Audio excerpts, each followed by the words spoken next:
Bonsoir, nouvelle vidéo. Aujourd'hui, je vais parler du genre de Dieu.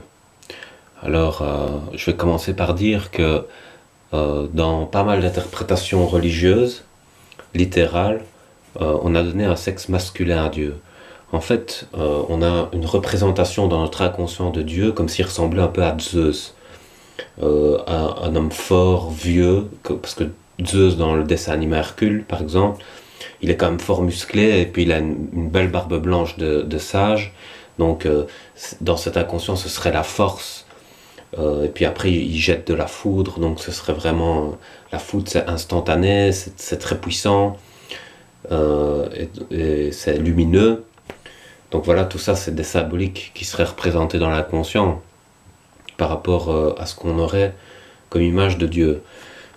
Seulement, c'est une mauvaise interprétation des textes parce que Dieu, c'est, si on interprète bien, c'est plutôt la complémentarité des opposés. Quand les opposés deviennent complémentaires et s'associent, eh ben, on retrouve Dieu entre guillemets.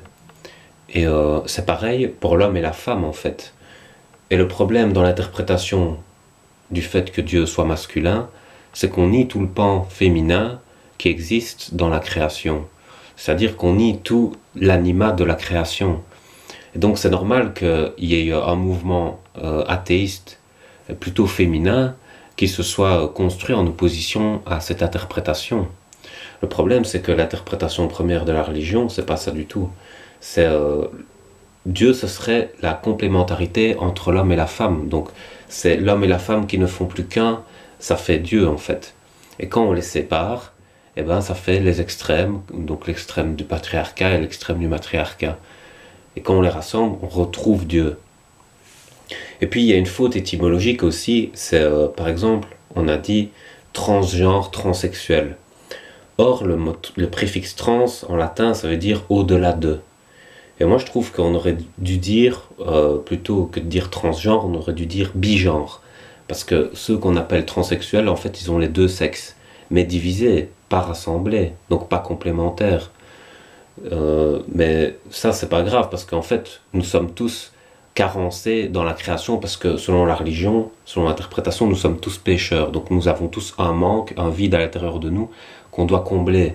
On doit toujours courir pour combler ce manque et se rééquilibrer en permanence, à cause du péché originel. Et donc, on serait tous concernés par ça. Et en fait, Dieu, on devrait dire qu'il est transgenre. Et on devrait dire que les gens qui ont les deux sexes sont des bigenres, parce que bi, ça veut dire deux, comme le bipède, deux pieds, quoi. Et ben, bigenre, ça veut dire qu'il y aurait les deux sexes. Mais transgenre, ça voudrait dire au-delà du sexe. C'est-à-dire qu'à partir du moment où l'homme et la femme se complètent et s'unifient pour devenir des êtres parfaits, à ce moment-là, ils retrouveraient Dieu et ils deviendraient des transgenres. Donc ils seraient au-delà du genre. Voilà, et c'est à cause d'une faute étymologique en fait, et même d'interprétation littéraire, qu'on a eu des siècles de souffrance et d'opposition. C'est grave quoi en fait. C'est un peu comme avec le télescope. Si vous vous gourrez d'1 millimètre à l'endroit où vous êtes, dans le cosmos c'est une erreur d'1 million de kilomètres. Et c'est énorme.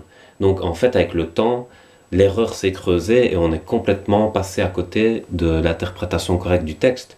Et en fait, peut-être que si on était plus inclusif, comme par exemple, le pape est en train, actuel, le pape François, je trouve qu'il s'ouvre un peu plus ouvert d'esprit, et il commence à comprendre un peu la justice et la justesse d'interprétation des textes.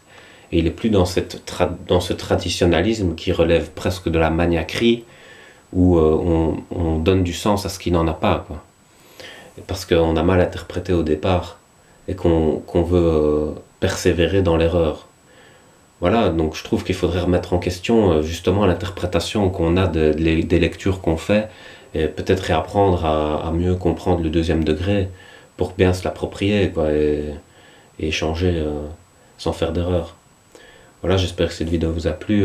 N'hésitez pas à réagir. Je vous laisse. Bonne soirée.